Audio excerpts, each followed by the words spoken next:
Hola, ¿qué tal? Gracias por acompañarme nuevamente en Reporte Climático.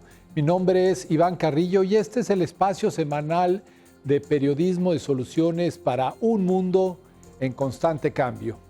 Con ayuda de especialistas de todo Iberoamérica, analizamos aquí las causas y consecuencias de la alteración del clima, el mayor desafío de nuestros tiempos. En cada episodio intentamos demostrar que el conocimiento es una de las mejores herramientas para hacerle frente a la crisis y esta vez toca hablar del papel concreto de las ciencias ambientales. Anteriormente, el objeto de estudio de esas disciplinas eran los componentes naturales del entorno. Sin embargo, en la actualidad se considera que los problemas ambientales son asuntos sociales.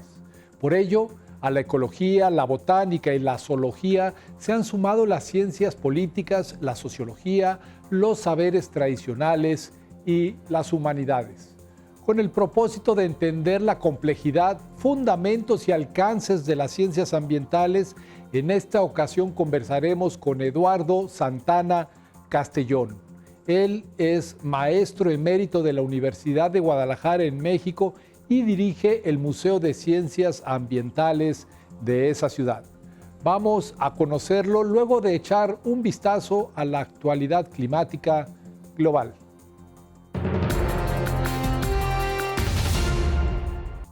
Los idiomas sami, hablados por pueblos indígenas de Finlandia, Noruega, Suecia y Rusia, están perdiendo palabras, probablemente a causa del cambio climático.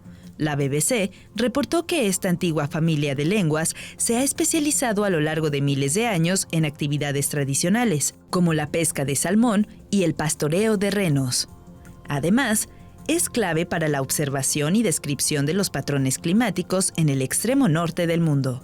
Los sami tienen, por ejemplo, más de 300 palabras para referirse a la nieve y 8 para señalar las diferentes estaciones del año. Sin embargo, algunos de estos términos se encuentran en vías de extinción y su desuso coincide con el aumento de las temperaturas.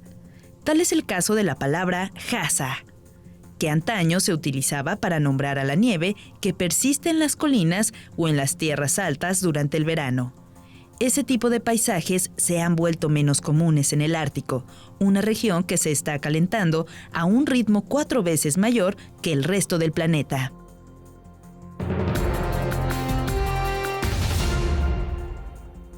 La intensidad y duración de la actual sequía en España no tiene precedentes.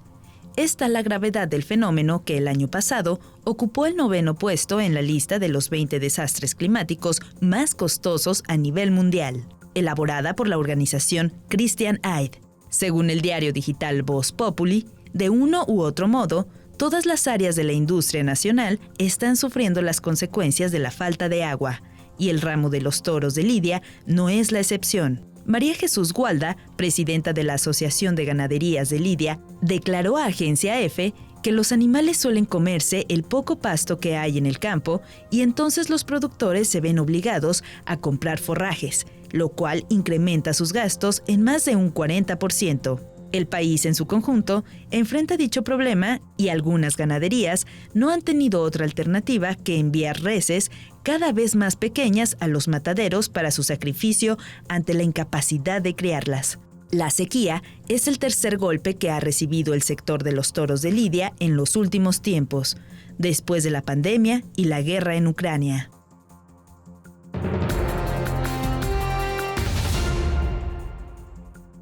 El objetivo del Acuerdo de París es limitar el calentamiento de la Tierra en máximo 2 grados Celsius respecto a la temperatura global preindustrial. Eso significa que para el año 2030 las emisiones mundiales de gases de efecto invernadero deben haberse reducido de 25 a 50% en comparación con los niveles del 2019. La coalición Transport and Environment evalúa qué tanto aporta el sector empresarial a esta meta a través del recorte de los viajes de negocios. Luego de analizar los esfuerzos de 328 multinacionales de Europa, Estados Unidos e India, su informe Travel Smart reveló a mediados de marzo de este año que el 83% de las compañías, entre las que destacan Siemens, Microsoft y Google, no cuentan con planes para disminuir los vuelos corporativos, sustituirlos por viajes en tren u optar por el teletrabajo. La buena noticia es que algunas empresas ya están corrigiendo el rumbo. Del total analizado, 57 muestran intenciones serias de descarbonización y 5 cumplen con el estándar de oro de Transport and Environment, que consiste en informar sobre los viajes aéreos y asumir un compromiso de reducción absoluta a la mitad antes del 2025. A veces, los términos ecología y ciencias ambientales se usan como si fueran sinónimos, pero su campo de acción es diferente. La ecología se enfoca en entender el funcionamiento de los ecosistemas, mientras que las ciencias ambientales apuntan hacia soluciones para atender el desequilibrio que la humanidad ha causado en la naturaleza. Las ciencias ambientales surgieron en la década de 1960 como una respuesta a fenómenos que incluyen el aumento poblacional, la sobreexplotación de los recursos naturales y la creciente contaminación de los suelos, el agua y la atmósfera. A medida que hemos venido entendiendo los problemas, vemos que en realidad no hay problemas ambientales. Lo que hay son problemas sociales que tienen repercusiones ambientales. Entonces, las ciencias ambientales incluye tanto el componente ecológico y de las ciencias duras, física, química, como el componente social, inclusive las humanidades. Entonces, el enfoque ahora ya no es, cuando hablamos de ambiental, no hablamos solamente de lo ecológico, sino incorporamos lo social, que incluye lo político, lo cultural, lo económico, aparte de las ciencias de poblaciones, demografía, etcétera. Entonces, las ciencias ambientales integran, son enfoques socioecológicos que integran ambos ámbitos del conocimiento humano. Pero, ¿a qué nos referimos cuando hablamos de lo ambiental? Eduardo Santana nos comparte la siguiente reflexión. Vamos a decir que es en cierta manera externo al individuo o externo, y lo pongo entre comillas, a la población de una especie. Estamos hablando de clima, estamos hablando de depredadores, estamos hablando de competidores, de parásitos, patógenos. Estamos hablando de organismos que son mutualistas, que nos ayudamos mutuamente, y estamos hablando de una serie de elementos que tienen que ver inclusive con procesos aleatorios. Si cae un rayo, si viene un huracán, si hay un deslave en un cerro, todo eso es el ambiente.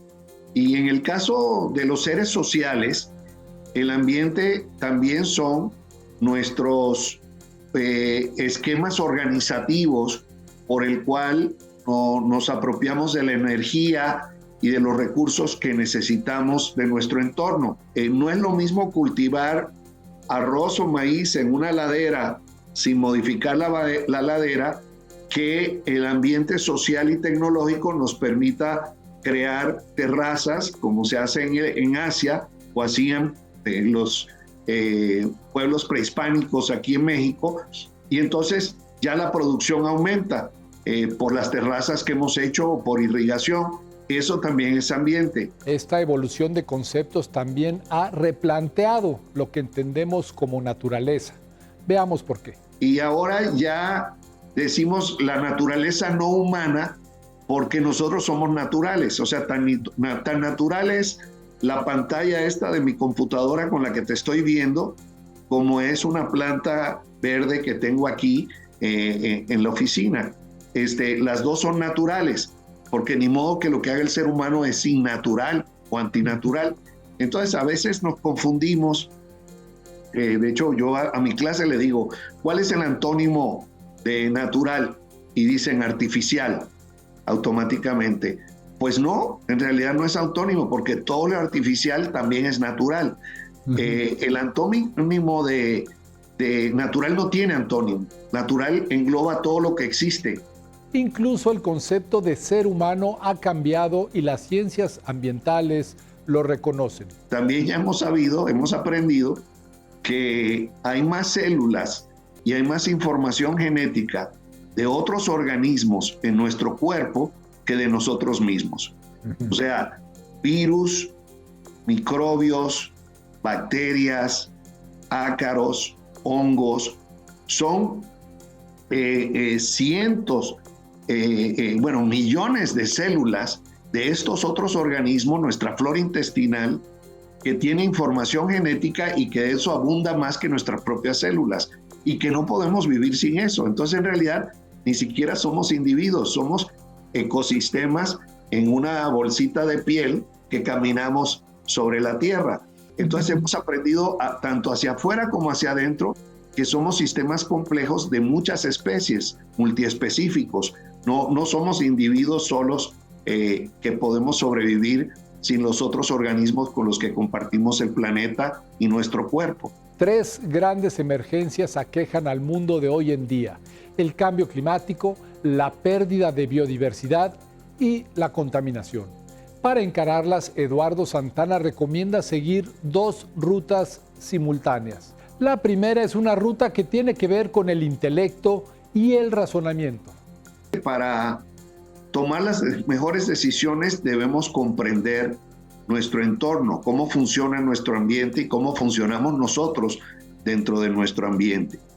Entonces ahí estamos hablando de la ciencia, como menciono, los procesos físicos, químicos, meteorológicos, ecológicos, de sucesión, la evolución orgánica a través de la selección natural, de la genética. O sea, cómo llegamos a ser lo que somos ahora y obviamente hacia dónde van estos procesos que nos generaron a nosotros.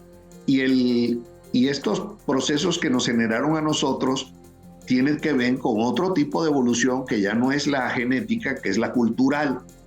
Y es como hemos venido evolucionando de manera más rápida. No somos los únicos que evolucionamos culturalmente. También lo hacen los chimpancés, también lo hacen los lobos, los hacen muchas otras especies, nomás que no al grado en que nosotros lo hemos llegado a hacer por la capacidad intelectual que hemos generado a través del tiempo en el uso de nuestro cerebro. La segunda ruta que propone nuestro entrevistado es de carácter afectivo y tiene que ver con los sentimientos. Parecería que lo importante es comprender cómo funciona una cuenca, cómo cae el agua, cómo podemos aprovechar el agua para la agricultura o para la ciudad, agua potable, los pozos, la hidrología, la hidrografía, etcétera. Pero por otro lado está, lo voy a decir de una manera, el amor a los ríos o el amor a los bosques de la cuenca. Y esa parte afectiva que genera nuestro cerebro es fundamental. Poco a poco aprendemos a amar las cosas que conocemos y las defendemos. Inclusive la defendemos ofertando nuestra vida por una causa. Morimos por la patria, pero la patria no existe. Morimos por nuestros dioses, pero hay más de 6,000 dioses que se han creado, y si cada uno cree que su dios es el único, pues quiere decir que hay 5,999 dioses que no existen, y no más, pero no ahora atinarle a ver cuál es el que existe. Y morimos por nuestros dioses y por nuestras religiones. Ahora que entendemos lo que estamos haciendo con el cambio climático, con la extinción de especies, finalmente eso se nos revierte en sufrimiento para nosotros. Así que el elemento afectivo que se genera como para el compromiso del patriotismo que hay para armar su patria, y cada quien tiene su patria que la defiende, o para armar sus dioses, eso es fundamental en este proceso. A lo que se refiere este científico es que la humanidad ha establecido diferentes normas a lo largo de la historia para mejorar su calidad de vida, y en el contexto actual urge construir un nuevo sistema moral. Te doy un solo ejemplo sencillo. Lo más seguro tú tienes amistades que ellas o ellos fuman. Y bueno, pues todo el mundo ya sabe que hay datos científicos que el fumar mata, que el fumar causa cáncer. Entonces, La información está ahí, así que no todo es solamente generar información y comprensión. La gente sigue fumando, pero cuando le dice el hijito de 5 años a su mamá, mami, no fumes porque me voy a quedar huérfano, o se lo dice a su papá, y dejan de fumar, ese niño no le dio nueva información al padre o a la madre y dejan de fumar. Lo único que hubo nuevo es el amor por el hijo, por la hija, que causó que dejaran de fumar. Así que ahí no fue ni la información científica, ni nuevos conocimientos, ni la comunicación de educación ambiental, fue el elemento afectivo. Yo creo que el caso de fumar es uno clarito, donde se necesita el elemento afectivo y la información científica para poder tratar de construir una sociedad más armoniosa, tanto con nosotros mismos como con el medio ambiente.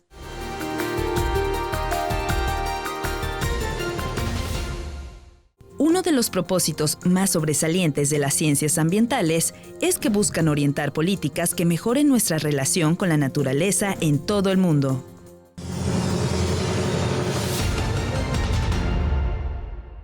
En el primer bloque de este reporte climático comenzamos a vislumbrar los cambios que como sociedades debemos emprender para proteger al ambiente. Ahora ha llegado el momento de que averigüemos el modo de catalizar esas transformaciones. Yo creo que las universidades, en primer lugar, el método educativo y de investigación debe ser basado en problemas, en solución de problemas concretos.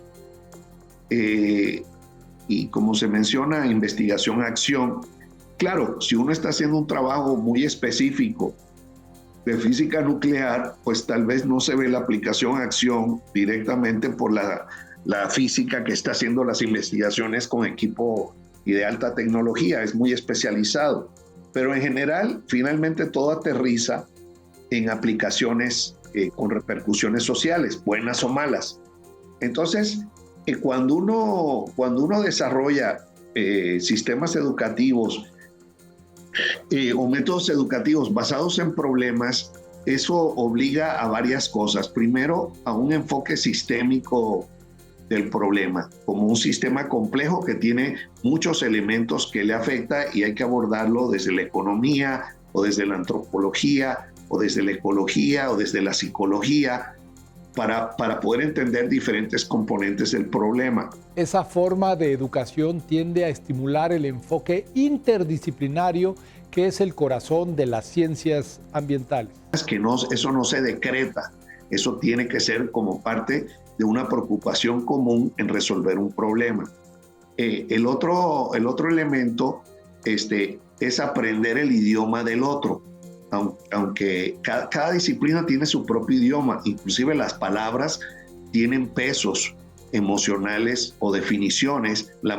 Yo recuerdo una vez en un trabajo interdisciplinario en una cuenca, le decía yo a un economista, entiendo cada palabra de lo que has dicho, pero no sé qué estás diciendo, porque no hablábamos el mismo idioma disciplinar, y eso es parte de un proceso de aprendizaje para poderlo hacer. Entonces, yo creo que la investigación aplicada y la educación vinculada a la investigación en resolución de problemas genera primero procesos interdisciplinarios y segundo, mayor pertinencia en la solución de problemas sociales, sean ambientales o sea del tema que sea. A lo largo de este proceso hay mucho que aprender del conocimiento ancestral, pues los pueblos originarios a menudo son quienes más han conservado el vínculo afectivo con la naturaleza. La ciencia es parte de la cultura y no viceversa. Entonces, lo primero es que nos hemos venido a dar cuenta que muchas de las prácticas ancestrales de comunidades indígenas, comunidades nativas de África, de Asia, de América, de Escandinavia, de todo el planeta, ese conocimiento ancestral tiene una serie de elementos que tal vez en la ciencia occidental contemporánea se ha ido perdiendo. Y es interesante porque muchas de esas cosas pues no están justificadas desde el punto de vista científico tradicional.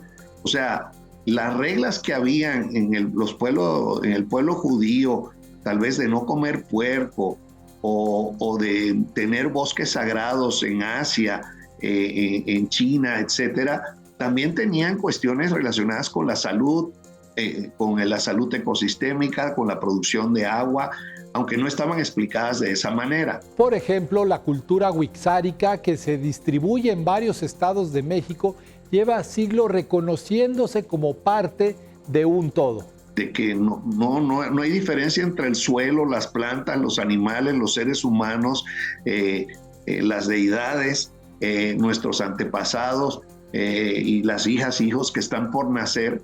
Esa visión holística es una visión que la ciencia occidental va demostrando que es cierto.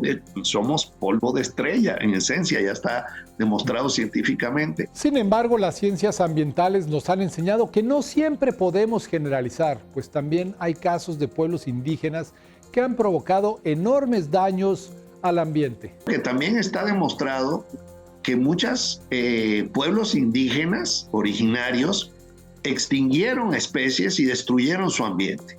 Antes de que llegaran los europeos, ya grupos indígenas en islas del Caribe habían causado extinción, por ejemplo, de guacamayas.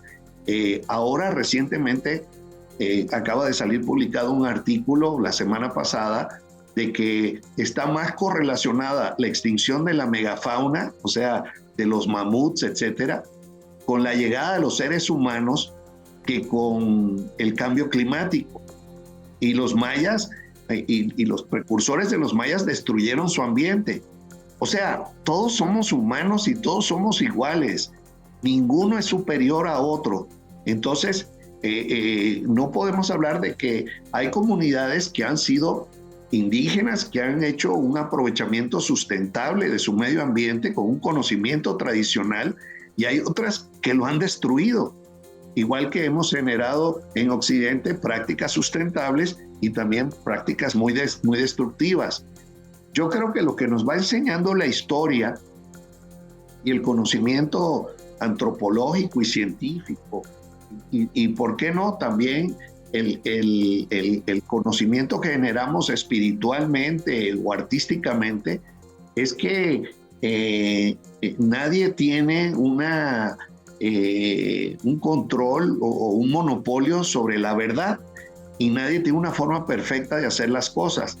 Y hay muchas maneras de aprender de los pueblos originarios, como hay elementos, porque también es una visión de Occidente, tratar de mantener congelados, por las buenas intenciones que se tengan, como que queden congelados en el pasado, cuando todos los pueblos han venido evolucionando, aprendiendo y probando diferentes cosas. Las comunidades originarias resguardan lecciones ambientales muy importantes y podemos aprenderlas de diversas maneras. Todos los pueblos han venido evolucionando, aprendiendo y probando diferentes cosas.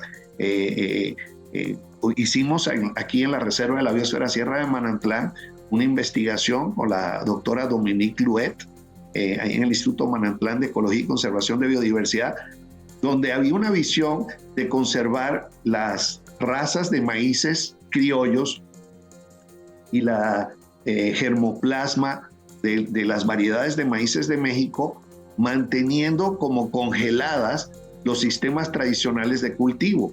Y lo que ella descubrió es que toda la vida han estado los grupos indígenas y las culturas experimentando y trayendo maíz nuevo y haciendo cruzas de diferentes maíz, y así han ido logrando adaptaciones a tipo de suelo, a clima, a resistencia contra heladas, etc.